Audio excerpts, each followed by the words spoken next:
Bonjour tout le monde et bienvenue à Un peu de crime dans ton café, le podcast où on jase de crime en prenant un café. Je suis votre animatrice Audrey et je suis avec Catherine. Comment ça va, Catherine? Bonjour, ça va bien parce qu'on a fini de parler de Rockterio pour toujours! Parce que Rockterio est en train de brûler en enfer. Yeah! C'était très déprimant cette histoire-là. Aujourd'hui, on va y aller avec un cas un peu plus ludique, qui va être pas mal moins intense et où on ne touche pas à des enfants, ce qu'on aime toujours. Touchez pas à des enfants, s'il vous plaît. Effectivement. Donc, Catherine, de quoi tu vas nous parler aujourd'hui? Aujourd'hui, je vais vous parler de quelque chose qui est... c'est plus ludique, mais on va s'entendre que c'est ludique dans le contexte où on fait un podcast consacré aux crimes du Québec, tu sais. Que c'est pas des grosses jokes, ha, c'est quand même des histoires où il y a des gens qui sont morts, mais c'est un truc qui est un peu plus absurde et qui, moi, a vraiment accroché mon œil quand je fouillais dans les vieux journaux. C'est l'affaire Claire Lortie. Ah! Alors aujourd'hui, pour nous accompagner, nous buvons un café qui vient de la brûlerie Luna Coffee, qui est située à Burnaby, en British Columbia.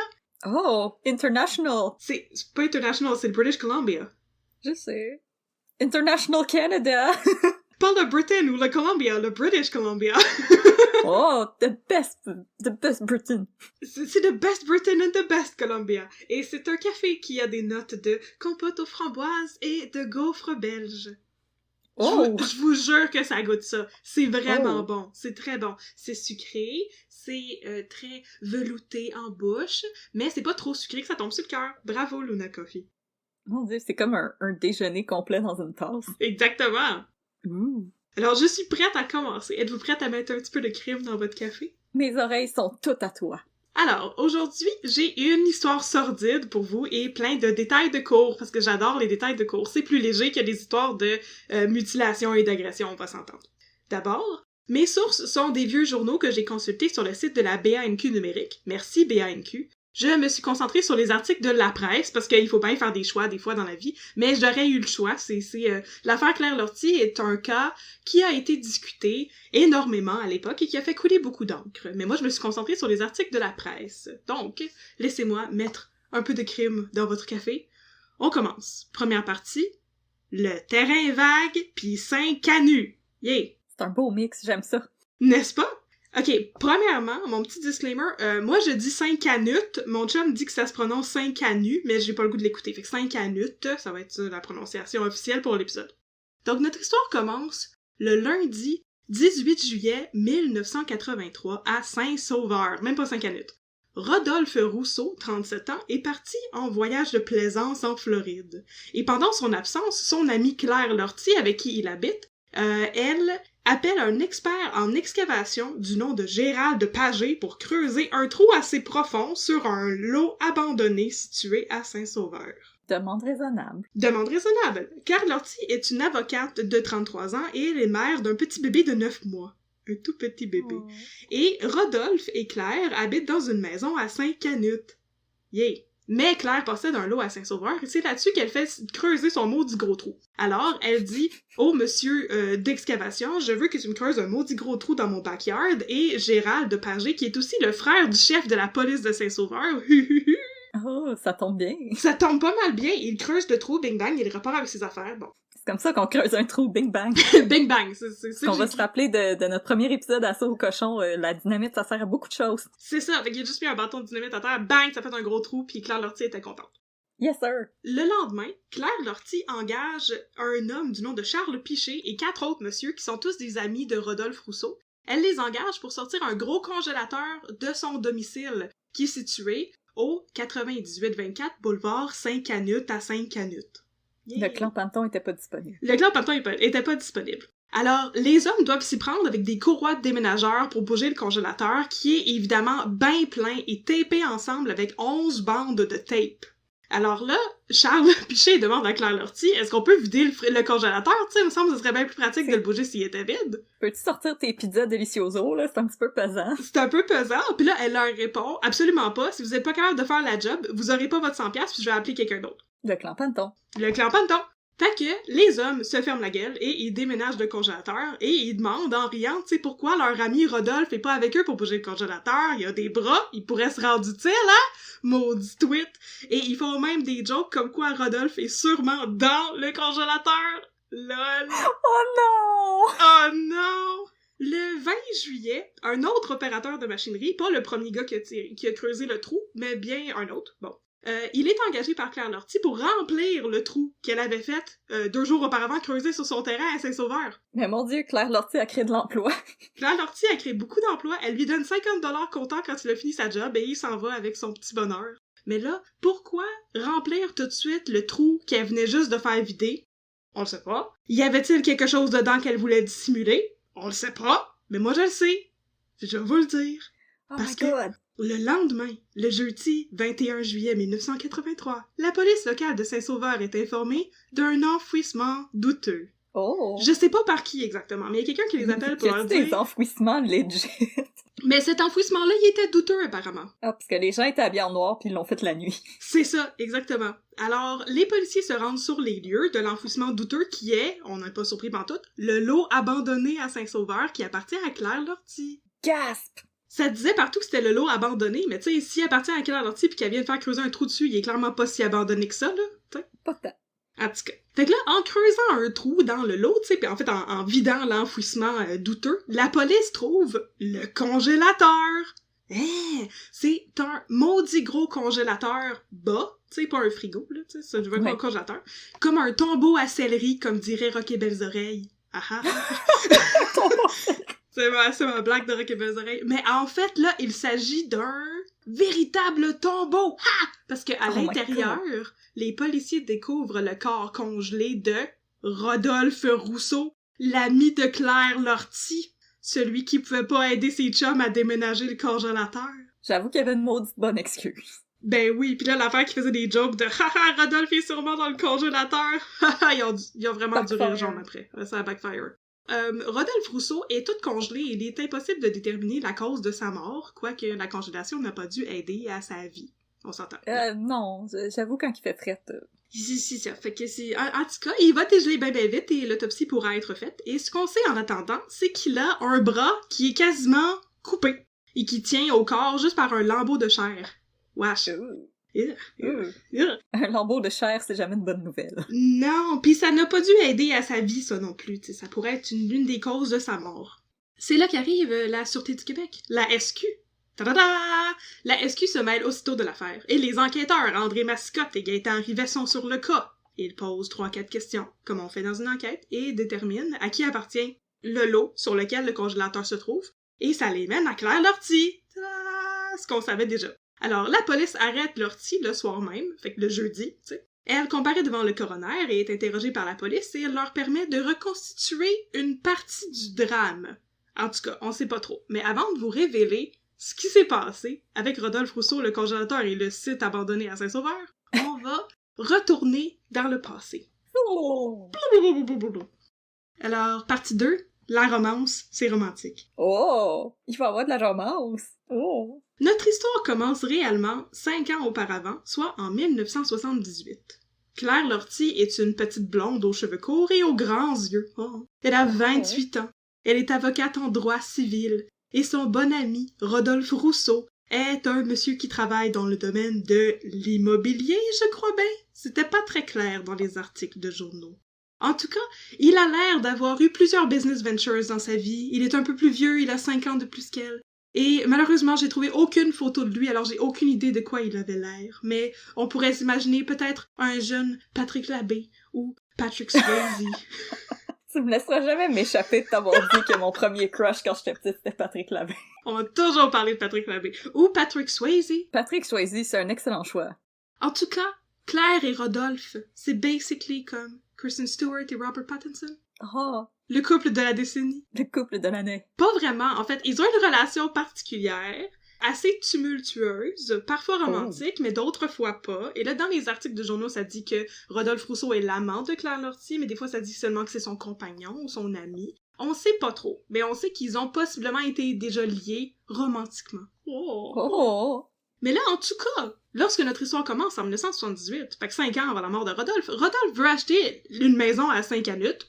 Pourquoi Saint-Canut, on se le demande. Mais il veut s'acheter une esti de grosse maison là-bas, ben belle et ben swell. Et le hic, c'est qu'il n'a pas une scène. Oh, j'avoue que c'est pas pratique. C'est pas pratique quand tu veux t'acheter une maison, alors il demande à sa bonne amie Claire Lortie, qui est avocate, qui a de l'argent, de faire l'achat de la maison en son nom à la place. Et là, à ce moment-là, Claire, elle est pas la blonde de Rodolphe. Rodolphe a, selon les journaux, et je cite, une autre concubine. Est-ce qu'on peut retirer ce mot-là pour toujours, concubine? Mais c'était dans les journaux, fallait que je le dise. Fait que... Bon, fait que là, il a une autre concubine et il emménage dans la maison avec son autre concubine, mais là, 4 ans plus tard, en 82, Rodolphe se sépare de sa concubine et Claire emménage avec lui dans la maison à Saint-Canut, qui est la maison qu'elle possède de toute manière, tu sais. Ben, c'est à moi. Peut-être qu'elle l'aimait en secret depuis toujours, on sait pas. En tout cas, c'est le rêve, c'est la romance. Voilà. Les amants se retrouvent à la fin. Les amants se retrouvent à la fin et l'année d'après, ils meurent. Sauf que, c'est ça, ce n'est pas la romance. Quelques mois après le début de leur cohabitation, Rodolphe fait faillite. Pour la 2e fois en 3 ans. C'est beaucoup de faillites. C'est pas un bon score, ça. C'est pas un bon score. Non, c'est ça. Et c'est une faillite qui est estimée par les journaux à 25 000 $. Je voulais vous dire ça juste comme ça, parce que moi, j'ai aucune idée à quel point... comment évaluer les faillites, puis si c'est une bonne faillite ou une mauvaise faillite. Je sais pas non plus, mais il me semble que pour l'époque, 25 000, ça devait être pas pire. Ça devait être pas pire, puis j'ai pas fait ajuster le montant. Mais il y a d'autres montants dans l'histoire que j'ai fait ajuster avec l'inflation par rapport à la valeur de l'argent d'aujourd'hui. T'as fait des maths! J'ai fait des mathématiques. Alors là, quand Rodolphe fait sa 2e faillite en 3 ans, il va voir son amie Claire, avec qui maintenant il habite, pour le sortir du pétrin. Et elle, apparemment, elle accepte de lui prêter de l'argent, puis de l'aider à se remettre sur pied, puis là, il y a des membres de la famille de Claire qui vont aussi lui faire des prêts. Et, Rodolphe essaie de s'en sortir, mais il a un comportement qui est un peu erratique, pour dire ça de même. Il paraît qu'il boit beaucoup, qu'il est assez irresponsable avec l'argent, pour citer les journaux, et qu'il a des pratiques sexuelles déviantes. Oh! Ouais, oh. Ça c'est mentionné dans beaucoup d'articles, mais c'est jamais vraiment expliqué ce que ça veut dire, donc j'en ai aucune idée. Il a des pratiques sexuelles déviantes. Ben, je pense que dans les médias grand public, il y a une pratique sexuelle déviante, je pense que ça n'en prend pas beaucoup pour froisser monsieur et madame tout le monde. Non, c'est ça. Alors, en tout cas, la relation entre Claire Lortie et Rodolphe Rousseau est pour le moins houleuse, et avant d'être retrouvé dans un congélateur, Rodolphe Rousseau était en voyage en Floride, je vous l'ai dit, il était censé être en voyage en Floride pendant qu'elle faisait creuser le trou sur son terrain, tu sais. Méchant changement de température. Il était en vacances en Floride avec une autre femme et ses enfants à cette femme-là. Shocking! Alors, c'est pas trop clair c'était quoi sa relation et son statut par rapport à Claire Lortie au moment de sa mort. Et en plus de ça, Claire Lortie, elle a un fils de 9 mois, mais ce n'est jamais dit si c'est l'enfant de Rodolphe Rousseau. En fait, selon Nathalie Petrovski, qui a écrit sur ce cas, le petit Lortie serait né, et je cite, d'un père inconnu. Fait qu'on est comme dans un roman de Balzac. Père absent, fils manqué. Oh, ça, père inconnu! Bon, alors là, on est revenu à maintenant, Rodolphe est mort dans un congélateur. Voilà, c'est la fin de la belle histoire d'amour. Maintenant, les policiers mènent l'enquête. Et ils déterminent bien vite qu'ils devraient porter des accusations contre Claire Lortie pour le meurtre de Rodolphe Rousseau. L'enquête préliminaire se déroule du 4 au 6 août 1983 devant... Ok, j'ai écrit devant l'honorable juge Patente à gosse. Je pense que j'ai oublié de noter son nom. Okay, devant l'honorable juge Patente à gosse, Claire Lortie, qui est avocate, ne se représente pas elle-même. Je m'excuse!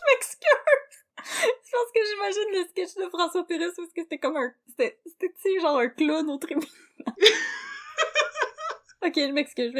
C'est sérieux ce qu'on fait à un peu de crime. C'est ça. Je voulais vous présenter ce cas-là directement après Rocterio, justement parce que c'est plein de détails absurdes pis de trous dans l'histoire que j'ai remplis avec des affaires comme le juge Patentagos quand je trouve pas le nom du monsieur, tu sais. Ok, j'espère que ça vous remonte le moral un peu. Ah, moi ça a marché. Elle est devant l'honorable juge Patentagos et elle décide de ne pas se représenter elle-même, même si elle est avocate, et elle est représentée par un charmant avocat du nom de Gabriel Lapointe. Le maître Lapointe est là tout le long, puis il est vraiment cool, et il est décrit par André Pépin de La Presse comme étant, et je cite, « un excellent tacticien et un brillant plaideur. » Moi, je pense qu'il y a quelqu'un qui a un petit crush sur le maître Lapointe. C'est-tu Éric Bruno dans toute la vérité? En fait, il est beaucoup plus âgé que ça, c'est ça que j'ai appris à la fin complètement de l'histoire, mais on peut se l'imaginer comme ça.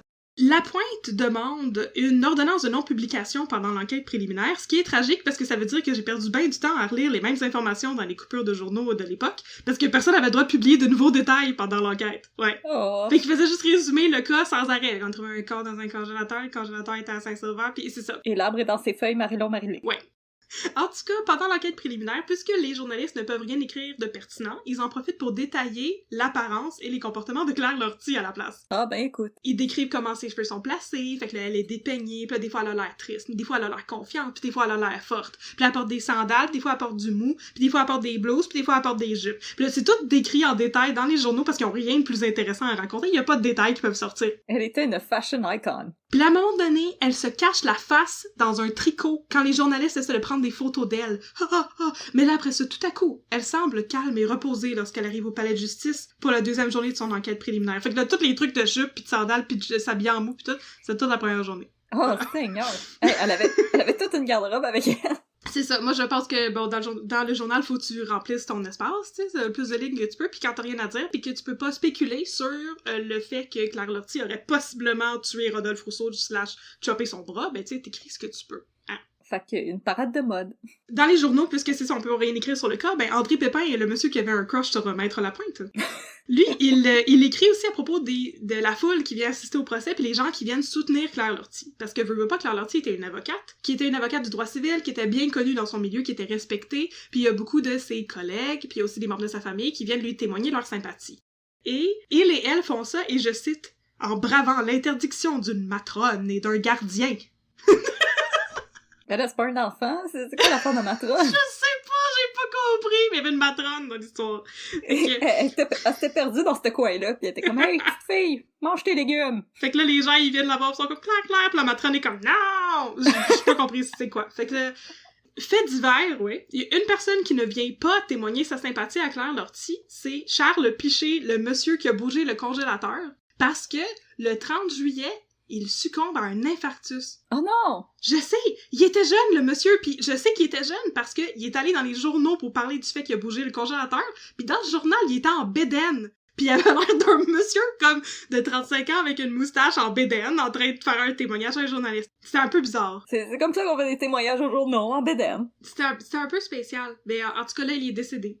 C'est bien dommage, fait qu'on n'aura jamais son côté de l'histoire. Mais on se rappellera de sa bédaine. On se rappellera de sa bédaine. Et là, le 6 août, fait qu'à la fin de l'enquête préliminaire, le maître Lapointe demande un non-lieu. Fait que là, un non-lieu, c'est quand un avocat demande à faire écarter une accusation sous prétexte que la couronne n'aura jamais assez de preuves pour faire condamner quelqu'un. Pour le dire avec des beaux mots que j'ai trouvés dans le dictionnaire, c'est une décision par laquelle le juge d'instruction déclare qu'il n'y a pas lieu de poursuivre en justice. Alors, le 17 août, le juge écoute la demande de non-lieu du maître Lapointe et décide que non, au contraire, il y a assez de stock pour faire un procès. Fait que yeet le procès, puis FU, monsieur Lapointe. FU Lapointe. FU Lapointe. Et là, malgré le fait que sa famille, la famille de Claire Lortie, était prête à payer la caution de 100 000 $, 100 000 $! Il y avait ça ready, genre. Il y avait ça, là, direct comme ça. De prison. Il était prêt à payer sa caution de 100 000 $. Malgré ça, Claire Lortie doit attendre son procès en prison. Fait que là, apparemment, au Canada, la libération sur caution est à la discrétion du juge. C'est ce que j'ai appris en lisant un article de Martha Ménard dans la presse. Et moi, je fais confiance à Martha Ménard. L'honorable juge, qui là s'appelait Jean-Guy Boilard et non pas Monsieur Patentagos, et elle décide que Claire Lortie doit attendre en prison comme tout le monde, parce qu'étant donné la nature du crime, une libération sous cautionnement aurait pu ternir la confiance de la population en le système judiciaire et carcéral. Legit. Et aussi parce que, il y avait beaucoup de trous dans l'enquête à ce moment-là, puis ils avaient pas nécessairement trouvé l'arme du crime, et ils avaient aussi peur que si Claire Lortie sortait de prison sous caution, elle aille essayer de se débarrasser d'armes et d'autres preuves incriminantes qui avaient pas encore été dénichées par la police. Oui, make sense, effectivement. Alors là, Claire Lortie reste en prison, et pendant tout ce temps-là, c'est sa sœur qui s'occupe de son petit bambin, de son petit enfant, parce qu'elle avait un petit garçon de 9 mois. Bon, là, on commence le procès. Fait qu'au lieu de vous présenter ça en ordre chronologique, j'ai décidé de spice up your life et de vous présenter les arguments de la couronne d'abord, puis ensuite de la défense. Oh, comme ça on peut prendre des bêtes. Comme ça on peut prendre des bêtes. Là, c'est là qu'on apprend qu'est-ce qui s'est passé exactement, comment Rodolphe Rousseau est mort. OK. C'est le temps du big reveal de la mort de Rodolphe Rousseau. Il serait mort le 13 juillet. L'histoire de faire creuser un trou sur le terrain à Saint-Sauveur, c'était le 18 juillet. Oh! Ça faisait une couple de jours. Donc il serait mort le 13 juillet et aurait été vraisemblablement tué à l'aide d'un objet contondant, comme un pied de biche ou une tête de hache, comme dans l'histoire de Rock-Terrio. Ouais. Il y a des gens qui prennent des notes. Et ensuite, Claire aurait essayé de le fitter dans le congélateur. Puis là, l'histoire du bras coupé, selon le médecin légiste, aurait eu lieu après la congélation. Oui. Parce qu'il fitait pas. On va tout l'apprendre en entendant la défense plus tard. Mais c'est ça. Il aurait été congelé, puis elle aurait essayé par la suite de le démembrer. Mais il était déjà mort à ce moment-là. T'as-tu déjà préparé de la viande? T'as coupes pas quand elle est congelée. Ben non, je sais bien. C'est pour ça que c'est un peu spécial. Là. Je suis pas... En tout cas, vous allez voir les arguments de la défense par la suite, là, mais moi je suis pas entièrement convaincue que c'était comme une affaire qui avait du bon sens, là, mais Claire Lancier essaie de justifier ça par la suite. Pièce à conviction numéro 1 de la couronne. Le congélateur. Le tombeau à céleri. On s'en rappelle, oui. On apprend dans le procès que, au début juillet 1983, Claire Lortie, elle appelle chez Sears pour acheter le maudit gros congélateur. Ah, le catalogue Sears! Elle regarde dans son catalogue Sears et elle appelle au Sears pour acheter le congélateur, mais là, on lui dit que le congélateur ne peut pas être livré le jour qu'elle désire, alors elle cancelle aussitôt sa commande. Et elle appelle chez Eaton. Oh, le centre Eaton! Elle appelle au centre Eaton pour en acheter un deuxième de la marque Viking qui va être livré à temps. Ouais. Merci Eaton pour vos services. C'est ça, elle voulait se le faire livrer en roche, là, son congélateur. Au point où elle a appelé à 2 places différentes pour être sûre que le congélateur soit livré à temps. Mes pizzas delicioso! Ça pourrait dénoter un peu de préméditation, ou tu sais, elle savait un petit peu qu'il y avait un cadavre dont on voulait se défaire. Bon, c'est ça. Qu'il allait bientôt avoir un cadavre en sa possession. C'est exactement ça, parce que justement, Rodolphe Rousseau meurt, il est mis dans le congélateur, il est congelé, il est sorti, il est quasi démembré, il est remis dans le congélateur, fait que là, c'est ça. Effectivement, elle aurait acheté le congélateur avant la mort de Rodolphe Rousseau, en préméditation. Mauvaise idée. Pièce à conviction numéro 2. La vidéo! Ouais, j'ai crié pour rien. C'est bien faire un accent vocal. Ouais, c'est correct, comme ça, je suis tout le temps là. T'es tout en alerte. Le 7 octobre, pendant le procès, le maître Villemur, qui est l'avocat de la couronne, montre au jury un vidéo de reconstitution de crime sur le vidéo. C'est le vidéo ou la vidéo? La vidéo, la je vidéo. pense. Oh, il a fait une reconstitution de crime comme à Canal D. Oui! Ok, on va recommencer ma phrase d'abord. La vidéo, le 7 octobre, le maître Villemur montre au jury une vidéo de reconstitution, voilà, sur la vidéo. Voilà, ça fonctionne. Les jurys peuvent voir 12 femmes qui ont essentiellement le même gabarit que Claire Lortie, tenter de soulever un homme du même gabarit que Rodolphe Rousseau et de le déposer dans un congélateur, oui, prouvant que Lortie aurait été pleinement capable de le faire. L'idée, c'est justement de démontrer qu'elle aurait été capable de tirer son corps de l'endroit de sa mort jusqu'au congélateur, puis de hisser le corps dans le congélateur. Des 12 femmes, 11 arrivent à soulever le corps. C'est quand même une pas pire bonne preuve, là. C'est quand même un beau film d'art et d'essai, ça. C'est quand même un beau film, effectivement. Et là, durant l'après-midi, après avoir vu la vidéo, tu sais, la cour part en field trip. Maître Villemur, l'avocat de la couronne, demande... J'ai le goût de prendre une marche! Mais on va pas aller prendre une marche, on va aller prendre une ride d'autobus jusqu'à Saint-Canut pour aller au domicile. Oui! Pour aller à l'endroit où Rodolphe Rousseau est mort, parce que Rodolphe Rousseau aurait été tué à coups de revers de hache ou de pied de biche, whatever, dans le salon, et ensuite aurait été descendu au sous-sol dans le congélateur, tu sais. Fait que là, ils font un field trip jusqu'au domicile de Saint-Canut pour faire des reconstitutions de scènes de crime et voir justement si l'histoire de la vidéo est crédible ou non, par rapport à la distance sur laquelle le corps aurait été tiré par une femme qui aurait tiré un homme, c'est ça. Et là, ça c'est bien fun. Le juge Bollard, il a peur que ça vire en open house, entre guillemets, selon les journaux. Ouais, c'est ça. Tout le monde venait s'amuser à yeet un corps dans le frigo. Yeah! C'est un rave! Fait qu'il avait peur que ça vire en open house, le juge Bollard, mais il finit par accepter. Alors les jurys filent à travers la ville dans les autobus avec le juge, les avocats et l'accusé. Et le tout est accompagné d'un cortège de la SQ et de journalistes. Oh non! Et là, ils se rendent à Saint-Canut pour voir la maison et Nathalie Petrovski. Oui, Nathalie Petrovski fait partie du cortège des journalistes et elle décrit la maison. Ok, laissez-moi vous lire ça en vaut la peine. Malgré ses dehors modestes, le bungalow acheté il y a 5 ans par Claire Lortie révèle un confort cossu de nouveaux riches. Il y a de la moquette beige partout, même dans la cuisine. Pas la moindre tache, Pas la moindre trace de sang. Des portes miroirs, des plafonds en stucco, un immense feu de foyer, des plantes, des abat-jours en macramé, un écran de télévision géant, des dizaines de bibelots égrenés sur les meubles en bois et les tables en verre. Les 2 escaliers, car il y en a 2, qui mènent au sous-sol, sont tellement escarpés et étroits que tous les journalistes manquent de se casser la figure en les dévalant. Le sous-sol est encombré de meubles, de jouets d'enfants et même d'un nouveau congélateur. Les caméramans braquent leurs objectifs sur le coin retiré du sous-sol où pend une ampoule nue. C'est là que Claire Lortie avait fait installer son congélateur de rêve. Les journalistes sont maintenant silencieux. Fin de la citation. C'était beau, hein? Le congélateur de rêve! Elle a l'affaire Nathalie Petrovski. C'était bien écrit, ça. Mais c'est la maison la plus années 80 qu'on m'a jamais décrite, avec le tapis partout, pis comme le plafond en stucco. Exactement, là. Tu sais, c'est tapis beige à grandeur, plafond en stuc, les escaliers pas pratiques, c'est quelque chose, là. C'est les années 80, là. Mais c'est ça l'affaire, c'est que dans la description, c'est ça, ça explique que c'est le charme cossu, pis là, quand la maison, elle existe encore, vous pouvez aller la chercher sur Internet. Vous allez peut-être être déçus, parce que nos standards de maison cossue en 2020, là, c'est plus ça, là. C'est un bungalow, fait que c'est une maison à un étage avec un sous-sol. C'est tout petit, là. C'est vrai que si vous avez fait un détour par l'espèce de quartier riche à côté du quartier 10-30, là, les standards de maisons cossues sont ailleurs. Ouais, vous serez peut-être pas nécessairement impressionné par la maison de Claire Lortie et de Rodolphe Rousseau, là. Fait que c'est un petit bungalow beige avec des panneaux en vinyle en avant, pis ça a l'air très très modeste, là, mais apparemment c'était une maison très cossue pour 1983. Mais j'aime beaucoup, par exemple, Nathalie Petrovski qui dit « charme de nouveau riche ». T'es comme « oh, un backhanded compliment ». Oui. Et j'aime que c'est très dramatique comme description. C'est vraiment dramatique. C'est pour ça que je voulais vous le lire, justement. Il y avait beaucoup de verve dans cette plume-là. C'est beau, c'est bien écrit. Puis des abat-jours en macramé, j'en veux. Des abat-jours en macramé, puis les dizaines de bibelots. Puis des plantes! Oh non, ouais. En tout cas, toute une maison. On peut se l'imaginer, tu sais. C'est ça, la maison où Rodolphe Rousseau est mort, mon Dieu, je suis enfargée dans mes mots, elle a été entre-temps rachetée par la sœur de Claire Lortie.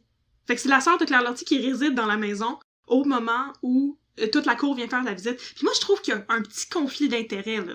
S'ils veulent pas libérer Claire Lortie pour pas qu'elle se débarrasse de pièces à conviction, là, pourquoi sa sœur a le droit d'acheter la maison? Oui, elle pourrait l'aider, là. C'est pas une bonne idée. Je trouve pas que c'est une bonne idée. Donc, c'est la sœur de Claire Lortie qui accueille le cortège de la cour, plus tous les journalistes planqués de Madame Petrovski. Et tout le monde passe 30 minutes en dedans à faire semblant de traîner des cadavres dans le sous-sol. Reconstitution de crime. Et ensuite, ils repartent. C'est tout. C'est la fin de l'anecdote. Et écoute, j'ai été à des parties moins fun que ça. Effectivement. Hey, t'imagines-tu tous les petits abat-jours en macramé? Ça peut être beau, pareil. Ben oui. Oh. Rajoute une coupe de jello shot, là. T'as un party. T'as un mot du party. Fait que là, pièce à conviction numéro, je pense que c'est 3. Oui. Oui. 3 de la couronne. Les chèques. OK. La couronne nous apprend que Claire Lortie a encaissé des chèques au nom de Rodolphe Rousseau le 15 juillet, soit 2 jours après son décès. Il avait pas fait de faillite, lui? Il avait fait faillite, mais là, je vois pas les montants, je dois l'avoir écrit plus tard, fait que je vais vous le dire, puis au pire, je le répéterai, mais les chèques totalisaient quelque chose comme 1300 $ en 1983, qui valait une affaire comme 10 000 $ aujourd'hui. Oh, wow, ok. Une affaire comme ça. Mais je pense que les montants vont être plus tard dans mon histoire, mais c'est ça, elle avait encaissé des chèques au nom de Rodolphe Rousseau, dans son propre compte de banque à elle, tu sais, totalisant une affaire comme 1330 $ et quelques. Ouais. Pour résumer l'argument de la couronne, Rodolphe Rousseau est mort, d'un coup en arrière de la tête. Claire Lortie aurait bing bang bing Rodolphe Rousseau, l'aurait tiré en bas des marches. Elle aurait yeet. Elle aurait yeet! Rodolphe Rousseau. Elle l'aurait tiré en bas des marches, yeet! Et elle l'aurait mis dans le congélateur, chou! Et puis, elle aurait ressorti, swing, swing, son bras. On fait avec Catherine et Audrey. Je sais, j'ai intégré plein de sons dans mon histoire. Fait qu'elle le ressort du congélateur, swing, swing, swing le bras, elle le remet dans le congélateur parce que ça fonctionne pas. Elle fait creuser un trou, elle ensevelit le congélateur, déterrement par la SQ, arrestation, on est revenu maintenant. Alors, là, je vous ai présenté les arguments de la couronne, maintenant, place à la défense. Vive le maître Lapointe. Lors de son élocution d'ouverture, le maître Gabriel Lapointe essaie de plaider que ce n'est pas Claire Lortie qui a tué Rodolphe Rousseau. Oh non, non! C'est un tiers qui l'a tué. Et je cite, sous prétexte qu'il était alcoolique, insolvable, totalement irresponsable et qu'il s'est donné à des pratiques sexuelles bizarres. Fin de la citation. Il y a aucune raison valable là-dedans. What? Ouais, c'est ça, je me dis. Et là, le juge Boilard lui dit, et je paraphrase, Ben voyons donc, maître Lapointe. Vous avez pas le droit de suggérer les traits de caractère de la victime, puis ça a pas rapport avec rien de rien, puis ça change rien au fait qu'il a été squeak. Paraphrasé. Prétextant que tu n'as pas le droit, en cours, de faire des hypothèses sur le mobile d'autres personnes ou sur les traits de caractère de la victime qui auraient pu inciter les gens à vouloir la tuer, sauf si tu es dans un cas de légitime défense. D'accord. Oui, ça c'est plein de bon sens quand même. Ça fait du sens. Ça fait du sens quand même. Fait que tu peux dire que, mettons, une femme qui a été dans une situation conjugale où elle était battue pendant très très très longtemps, puis son mari était alcoolique et violent et tout, aurait pu décider de le tuer, mais en riposte à de la violence, c'est de la légitime défense, puis là, dans ce cas-là, ben ça vaut la peine d'expliquer que son mari était quelqu'un qui avait des antécédents de violence. C'est ça l'explication. Sauf que ce cas-ci, c'est pas un cas de légitime défense. Rodolphe Rousseau n'avait pas attaqué Claire Lortie, il avait pas attaqué personne, il a été tué par un coup en arrière de la tête. Il était pas en train d'attaquer personne, c'est ça. Donc, voilà. Le maître Lapointe, il a pas le droit de salir la réputation de Rodolphe Rousseau et d'utiliser ça comme excuse pour dire que c'est probablement quelqu'un qui l'a tué parce que c'était un esti. C'était pas une bonne excuse. Non. Fait que là, Lapointe est pas mal découragé parce que ça, c'est son élocution d'ouverture, tu sais, pis c'était pas mal le cœur de sa défense de poser l'hypothèse que quelqu'un d'autre avait possiblement tué Rodolphe parce que Rodolphe était... Voyons. C'était méchant. Parce que Rodolphe était un estifi de trou de cul, voilà, en bon français. Mais là, Maître Lapointe ne peut plus faire ça. Mais il peut expliquer l'histoire du congélateur. Hein? Raconte l'histoire du congélateur. Oui. Fait que là, petit congélateur. Fait que là, je peux plus expliquer que quelqu'un d'autre aurait possiblement tué Rodolphe Rousseau, mais je peux vous expliquer pourquoi le congélateur a été acheté un peu avant sa mort. Il y avait rien d'incriminant là-dedans, non, je vous le dis, de dire Maître Lapointe. C'est logique. Elle avait plein de pizzas délicieuses. C'est aussi niaiseux que ça. Oh non! La belle-sœur de Claire Lortie vient témoigner en cours et dire que Claire voulait acheter un congélateur depuis longtemps pour y entreposer des aliments. Elle dit que Lortie en parlait depuis Noël 1982, donc depuis comme 6 mois, 7 mois auparavant, tu sais. Méchant sujet de conversation. Hey, elle en parlait depuis Noël, là, j'aimerais m'acheter un gros congélateur, et elle disait qu'elle voulait en faire l'acquisition spécifiquement en juillet parce que c'était la période des fraises. Fait que là, je suis allée consulter un expert en petits fruits qui était un site web sur les fruits des champs du Québec, qui m'a dit que la période des fraises s'étend de juin à octobre, donc... c'est une défense qui se vaut. Elle voulait acheter un congélateur pour le remplir de fraises. Qu'est-ce que vous en pensez de ça? Écoute, j'aime les fraises. C'est correct. Moi aussi, j'aimerais un beau grand congélateur rempli de fraises jusqu'au bord. Mais là, l'histoire ne dit pas s'il y avait déjà des fraises dans le congélateur quand que le cadavre a été mis dedans. Ah, ça brise un peu la fantaisie. Mais ça aurait été moins incriminant, mettons. C'est ça, bon. Puis là, tu mets accidentellement un petit bout de Rodolphe dans ton smoothie. Alors, on va s'entendre pour dire que les preuves sont assez incriminantes pour l'instant. Hein?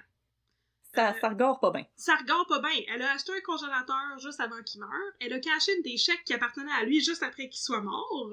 Puis en plus, elle a essayé de se débarrasser de son cadavre en le cachant dans un terrain vague. Tu sais? C'est assez incriminant, là. On s'entend. Oui, puis en plus, le gros trou, il y a plein de skieurs qui tombaient dedans. Ouais, c'est ça. Mais là, Claire Lortie aurait parlé à une de ses voisines de cellule en prison. Et cette voisine de cellule vient témoigner au procès et elle dit que Rodolphe Rousseau était déjà mort quand Claire Lortie est arrivée dans sa maison. Elle l'a trouvé mort, drette de même. Puis il était déjà, en fait, dans le congélateur. Oui. Non, il était pas juste mort, il était dans le congélateur. Puis là... donc ben pratique. Claire Lortie, elle n'a rien vu, elle n'a rien su, elle a juste trouvé un cadavre dans un congélateur, et là, elle a capoté dans le dash, et elle a essayé de nettoyer la scène de crime de tout le sang et toutes les empreintes, et ensuite, elle a essayé de se débarrasser du cadavre en le choppant en morceaux pour pouvoir le brûler. Mais là, elle a réalisé que c'est pas facile de chopper de la viande congelée. Tu sais? Mais pourquoi, si t'es pas responsable, tu fais juste appeler la police le plus rapidement possible? Regarde, elle avait une explication pour ça, Audrey. T'as l'air très sceptique. Ah, ok. Claire Lortie t'aurait répondu qu'elle avait fait ça pour protéger sa famille et pour éviter la publicité, donc pour éviter que l'histoire se sache et que ses proches n'en souffrent. Oh. Fait que c'était ça l'explication. Quelle femme altruiste. Ouais, c'est ça. Fait que c'est ça l'explication qu'elle avait. Voilà. Donc, justement, la famille de Claire Lortie, qu'elle voulait protéger à tout prix, tu sais, vient témoigner au procès. Et il et elle dressent un portrait pas flatteur pantoute de Rodolphe Rousseau, surtout en ce qui a trait à ses problèmes d'argent. Le frère de Claire Lortie, qui s'appelle Homer Lortie, c'est Claire et Homer Lortie. Oh my god. Je trouvais ça drôle parce que ça rimait. Voilà. Il dit qu'il a prêté 12 000 $ à sa sœur pour qu'elle puisse les prêter à Rodolphe Rousseau parce qu'il voulait pas prêter directement 12 000 $ à Rodolphe Rousseau, mais qu'il voulait l'aider. OK? Ça fait du sens. Un client de Claire Lortie vient aussi témoigner qu'il a vu Rodolphe Rousseau se sauver dans sa chambre à l'arrivée d'un créancier quelques jours avant sa mort parce que le bureau de Claire Lortie était dans sa maison. Fait que là, Claire Lortie est en train de comme parler avec un de ses clients parce qu'elle est avocate. Et là, tout à coup, il y a un créancier qui vient cogner à la porte, puis Rodolphe Rousseau il est comme ah, puis il s'en va, puis il saute, puis il s'en va dans la chambre, puis peut-être qu'il saute par la fenêtre, on sait pas. Bon. Ça serait une belle image. Oui. Et aussi, une ancienne blonde de Rodolphe Rousseau, qui s'appelle Sylvie Neveu, vient témoigner pour la défense. Sylvie Neveu, c'était sa concubine, avec qui il a vécu dans la maison à Saint-Canute avant que Claire Lortie emménage avec lui.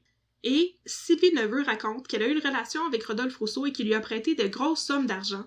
Non, excuse-moi. Elle lui a prêté de grosses sommes d'argent, oui, pendant qu'ils étaient en relation ensemble. Il y avait une assez grosse différence d'âge parce que quand ils se sont rencontrés, elle avait comme 17 ou 18 ans. Puis lui, il avait trentaine, là, avancée. Wow! Ouais, non, c'est ça. Il y avait, pas trentaine avancée, début trentaine, mais quand même une grosse différence d'âge.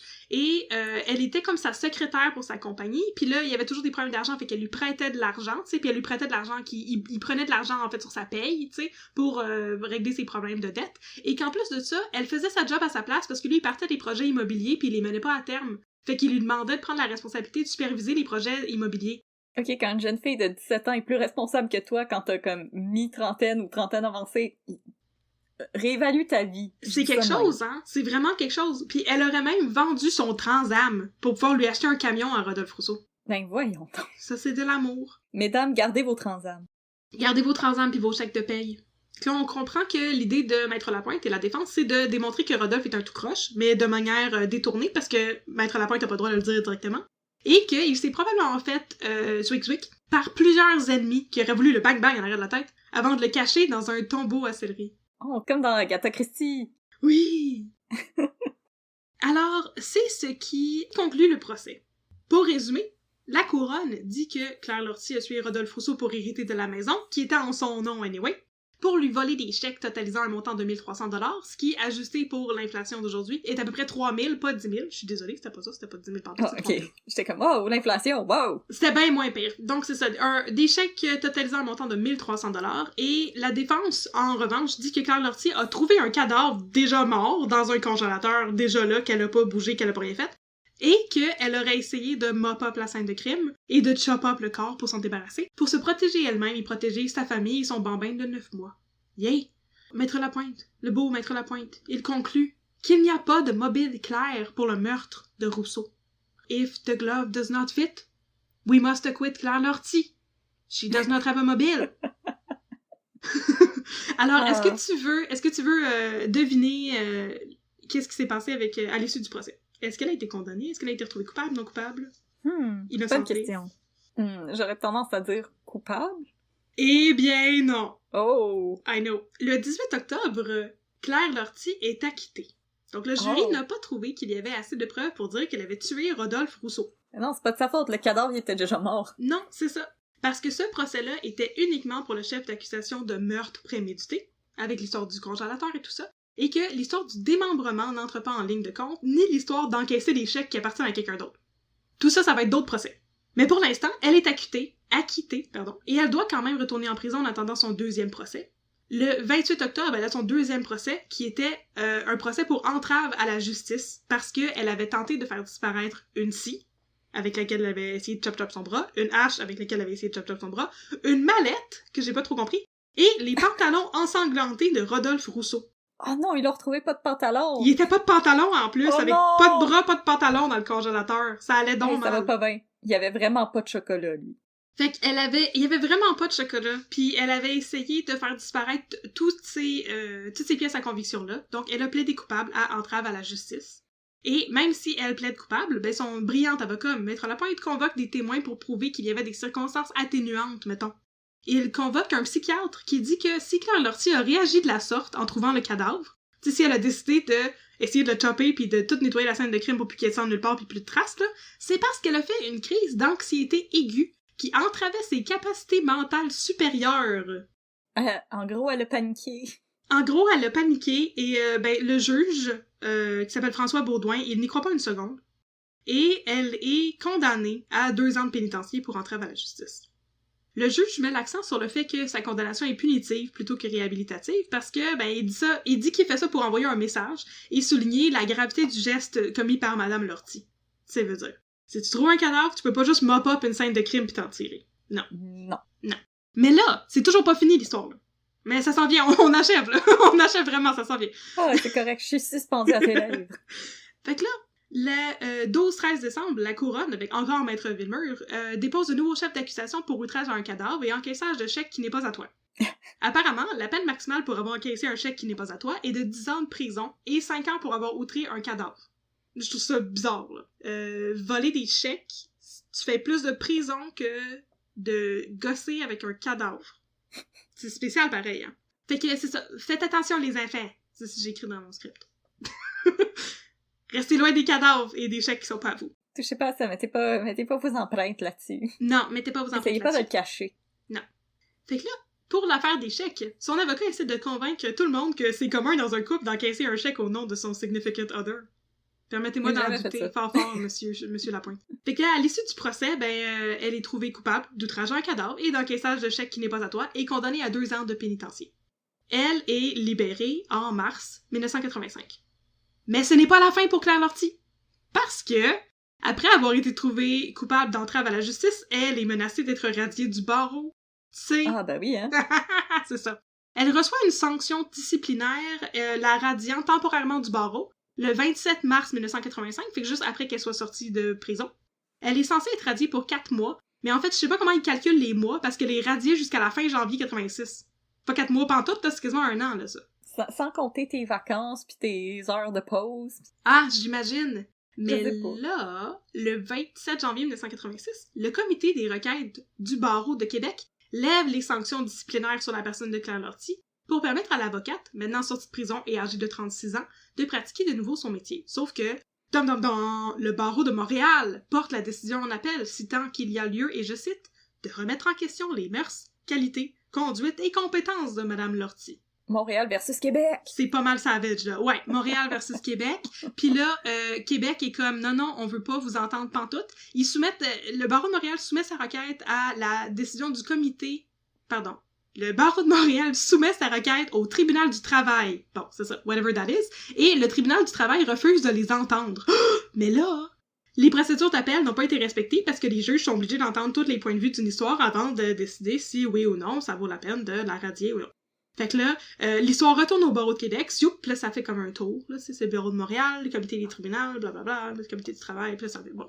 Puis là, finalement, le barreau rend sa décision et Claire Lortie retrouve officiellement le droit de pratiquer le droit. Tada! Et là, c'est la fin de l'histoire. Mais où sont-ils maintenant? Que sont-ils devenus? Rodolphe Rousseau est encore mort? Ah, j'avais tellement espoir pour lui. En 1992, une dame du nom de Carole Marie Allard écrit un livre sur l'affaire Claire Lortie. Fait que là, ça revient dans le journal. Oh, l'affaire Claire Lortie. Puis là, en 1999, le charmant Maître Lapointe meurt d'un cancer du pancréas. Oh. Je sais, juste pour finir sur une note triste, hein, pour monsieur. C'est ça. Il avait 70 ans. Ah. Et Claire Lortie pratique toujours... Je n'ai pas réussi à trouver d'autres traces de Claire Lortie après sa réinsertion au barreau en 1986. On dirait qu'elle a repris sa vie comme avant, après avoir purgé sa peine de prison de 2 ans. Et c'est tout! C'était l'affaire Claire Lortie. Voilà! C'était rocambolesque. C'était rocambolesque, n'est-ce pas? Un peu triste, parce qu'il y avait quand même un cadavre, oui. Mais assez absurde, parce qu'il y avait plein de détails incongrus. Oui, je pense que j'ai surtout aimé l'histoire des 12 madames qui ont refait la scène. Pour prouver que c'est possible. Mais c'est très intéressant. Puis il y avait aussi à ce moment-là, c'est ça, il y a plein de détails de cours que je me suis dit, mon Dieu, les gens vont être tannés d'entendre des maudits détails de cours, on m'a coupé ça, tu sais. Mais il avait fait venir des médecins pour parler des effets de l'adrénaline sur le corps. Puis comme si t'as une poussée d'adrénaline, est-ce que ça va comme changer la manière dont... est-ce que ça va accroître tes capacités physiques puis tu vas être plus capable de porter un cadavre, tu sais. Puis il y avait un membre du jury qui avait dit oui, mais tu sais, dans la simulation, il transporte un homme qui est vivant, tu sais. Puis un cadavre, il y a la rigor mortis, puis le cadavre, il est raide, puis il est plus lourd. Est-ce que c'est vraiment une bonne reconstitution? Puis là, apparemment, Claire Lortie, elle aurait eu un petit sourire en coin. Oh! Elle pensait que c'était dans la poche et que, justement, il venait de perdre le jury avec cette explication-là parce qu'effectivement, le poids d'un homme vivant puis le poids d'un cadavre, c'est pas la même chose. C'est vrai qu'en plus, une personne vivante peut utiliser ses abdos pour être un petit peu moins lourde. Ouais, tu sais, tu te forces à être mou, tu sais. Ouais, ben, ou quand tu utilises ton corps, tu peux comme transférer ta force à l'autre personne. Donc, carrément aider l'autre personne à te lever. Ouais. C'est comme quand quelqu'un est à terre pis tu dis hey, aide-moi à t'aider. C'est ça, aide-moi à t'aider, là, ou que je te relève. Ouais, pis que je te pitch dans un congélateur. Donc voilà, c'était la magnifique histoire de Claire Lortie. J'espère que vous avez apprécié. Ah, c'était rocambolesque et je pense que c'était définitivement un bon palate cleanser après l'histoire de Rock-Terrio de la semaine passée. N'est-ce pas que ça fait du bien? Ah, ça fait du bien. On a pu rire un petit peu et se régaler de l'écriture de Nathalie Petrovski, qui avait l'air de thirster un petit peu après la maison de Claire Lortie. Qui avait donc un don pour décrire les abat-jours en macramé et les plafonds en stucco. Et les portes en miroir. Les portes en miroir, c'est vrai. Les tableaux Y a encore des gens qui ont des portes en miroir? Les escaliers étroits. Mais dans ce temps-là, toutes les portes de garde-robe étaient en miroir. Ah, absolument. Mais oui, absolument. Tu peux t'en regarder quand tu te changes, voyons donc. C'est la mode! C'était la mode. Si vous avez encore des portes de garde-robe en miroir ou si vous voulez juste communiquer avec nous, nous proposer des sujets d'épisodes, nous dire, nous raconter des histoires à vous d'extraterrestres, de fantômes ou de crimes, ou si vous voulez nous recommander des cafés, écrivez-nous à unpeudcrime@gmail.com et sinon on vous invite à nous suivre sur les réseaux sociaux, sur Facebook @unpeudcrime et sur Instagram @unpeudcrime dans ton café, où vous pouvez voir nos différentes annonces, profiter de nos bandes annonces et jouer à essayer de deviner ça va être quoi nos prochains épisodes. Et sinon, on vous dit à la semaine prochaine pour un autre épisode d'Un peu de crime dans ton café. Merci tout le monde, bye là! Bye!